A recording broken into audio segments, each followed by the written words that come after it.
2 au carré plus VY, c'est 5t moins 1, donc 5t moins 1 au carré.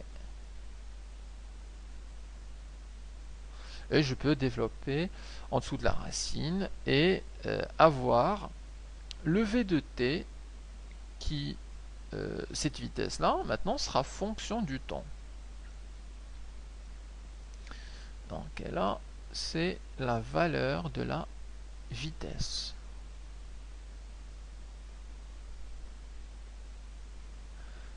Et ce calcul de V, à partir des composantes, je peux aussi le faire pour OM, qui va me donner la distance OM égale à racine carrée de x carré plus y carré, ou alors pour l'accélération, pour calculer le module du vecteur accélération, c'est la racine de ax carré plus ay carré.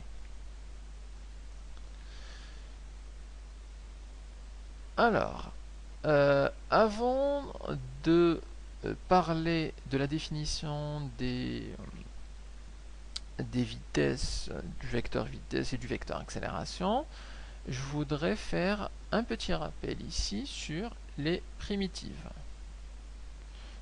Un rappel assez simple en fait sur les primitives.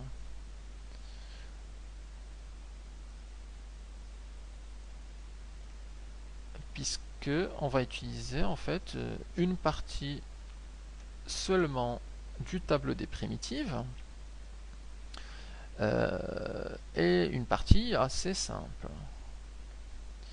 Alors, la partie qui va nous intéresser pour le calcul des primitives, c'est notamment la primitive de 0. Si on a 0 et qu'on veut calculer la primitive, ça va être une constante. Alors, je vais l'appeler constante. Je peux l'appeler A, M, comme je veux, mais la primitive de 0, c'est une constante.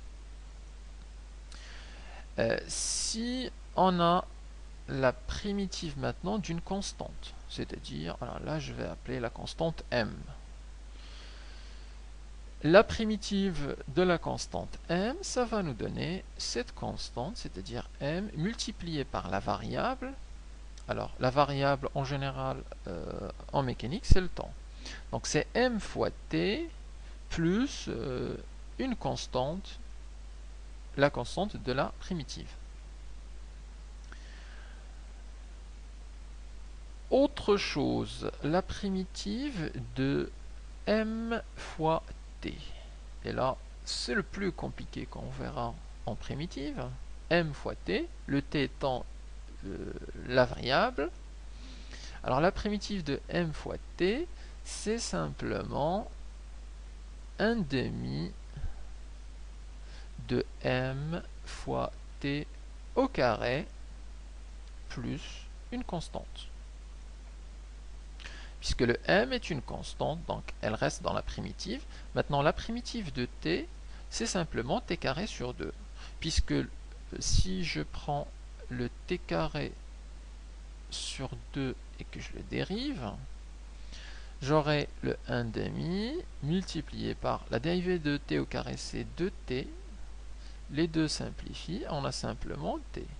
Donc la primitive de T, c'est bien T carré sur 2. Donc ce qu'il faut garder en mémoire, c'est ça.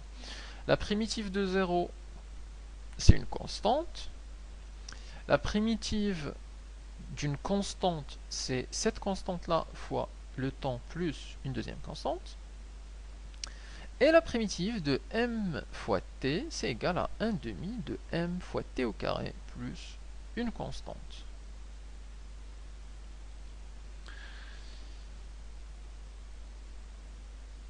Continuons maintenant avec les vecteurs OM, le vecteur V et le vecteur accélération. Alors, commençons par le vecteur position.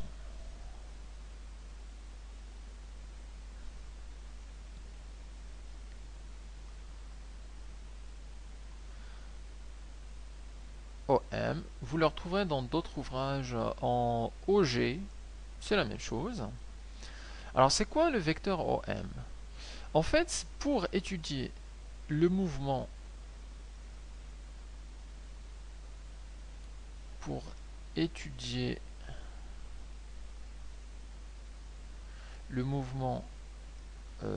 d'un système, je parle dans le cas général d'un système,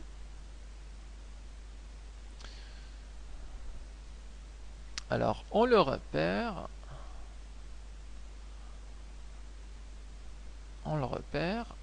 avec un point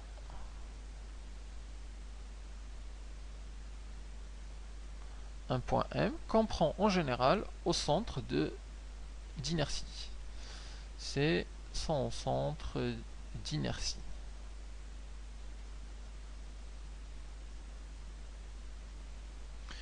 Ce qui fait que dans un repère, lorsque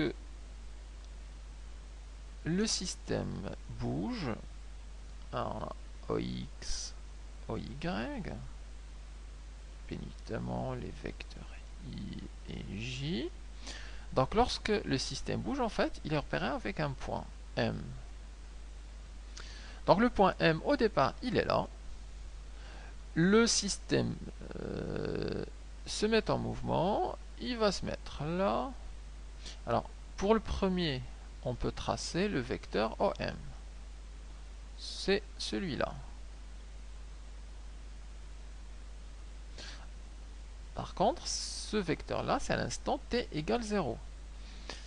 C'est-à-dire au début du mouvement. Lorsque le point M bouge ici, alors là, on a un deuxième vecteur OM qui est le OM à l'instant, admettons, 1 seconde. Par contre, vous voyez bien que à fur et à mesure que le point M, que le système se déplace, les différents vecteurs, en fait, le vecteur OM va changer en fonction du temps.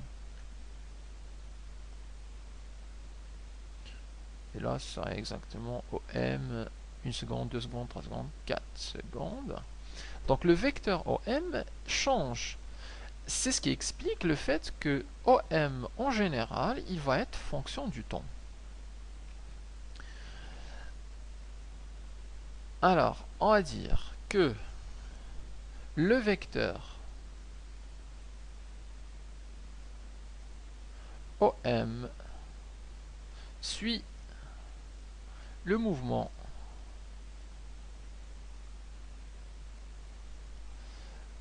du point M,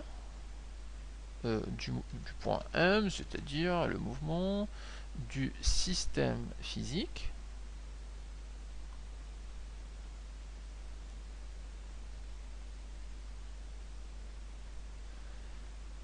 et ces composantes sont fonction du temps. Et ces composantes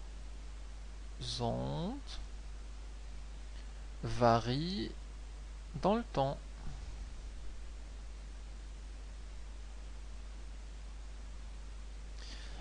Et c'est ce qui nous donne un vecteur OM, donc avec deux composantes x de t et y de t,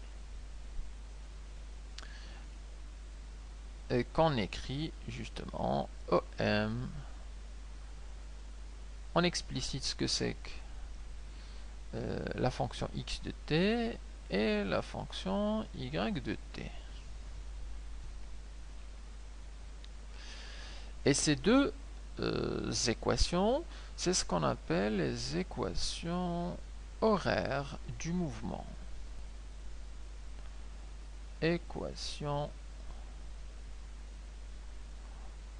horaire du mouvement. Ça peut être x de t et z de t. Hein. Là, j'utilise le repère OX, OY, j'aurais pu utiliser le repère OX, OZ. Dans ce cas-là, ce serait x de t et z de t.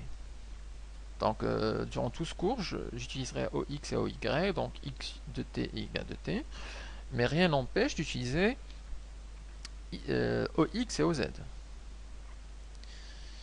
Alors, on a donc le vecteur OM qui nous donne la position du système.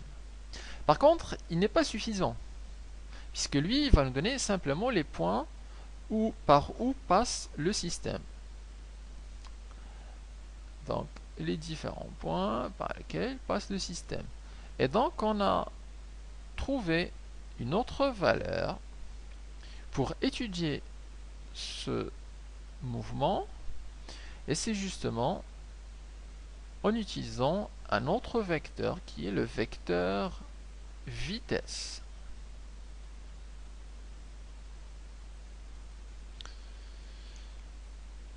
Alors le vecteur vitesse, lui, il va nous donner en chaque point la vitesse du système.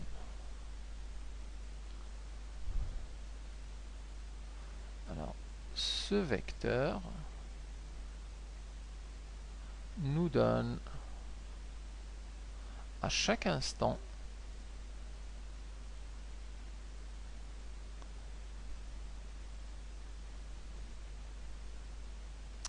la vitesse du système étudié.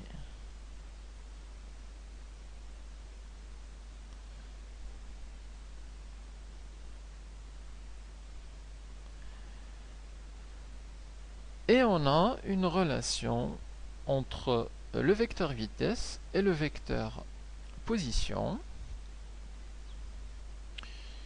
qui est que le vecteur vitesse, c'est égal à la dérivée du vecteur OM par rapport au temps.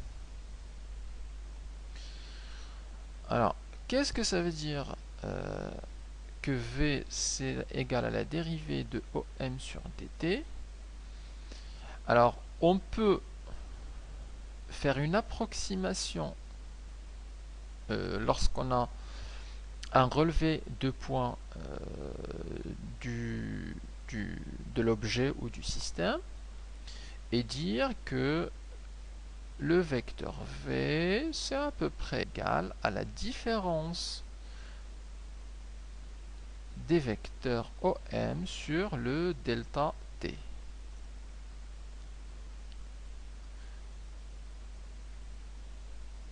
Et à partir de cette expression, calculer la vitesse en disant que VI, c'est-à-dire la vitesse à un point I, c'est égal à la distance entre le point MI-1 et MI plus 1 divisé par delta t, qui est en général 2 fois tau. C'est en général comme ça qu'on calcule la vitesse. Alors admettons qu'on a un petit relevé comme ça et qu'on veuille calculer la vitesse ici,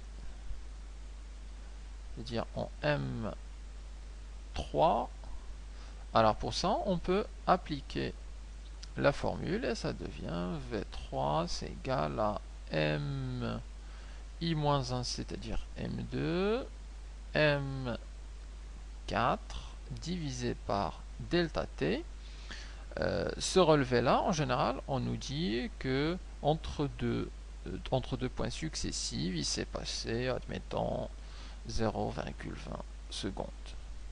Alors dans ce cas là le delta t entre le point 2 et le point 4, entre là et là il y a tau, et entre là et là il y a tau.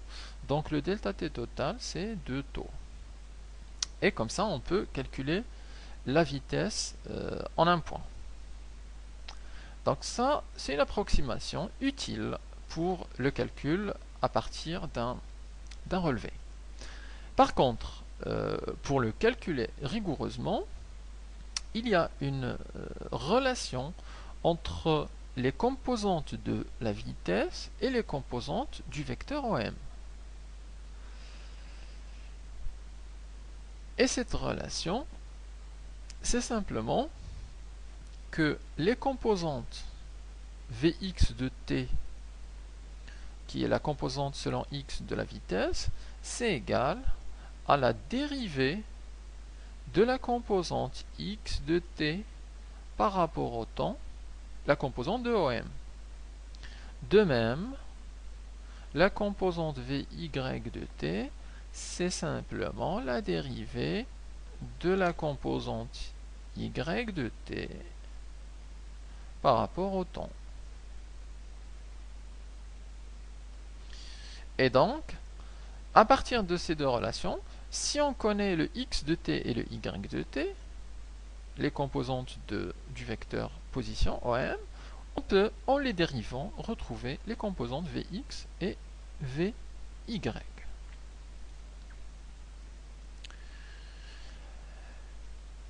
Alors, ça, c'est ce qui concerne le vecteur vitesse v. On peut maintenant passer au vecteur accélération qui va nous donner encore plus d'informations sur le mouvement. Et donc, c'est le vecteur accélération.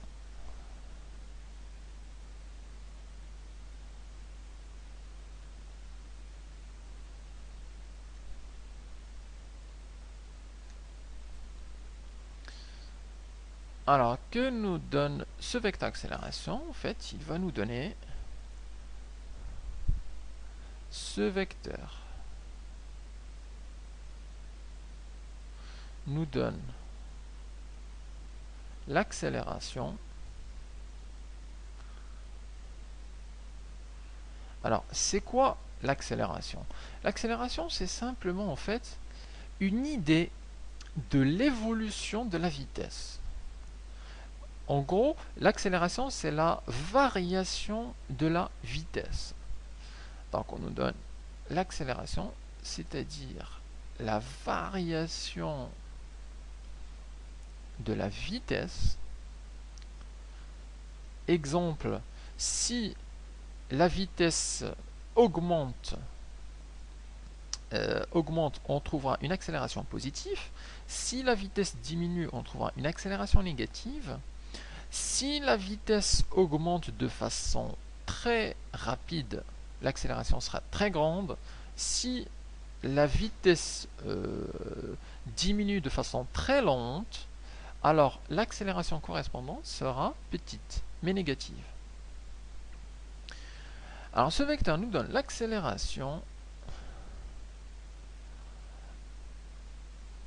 à chaque instant.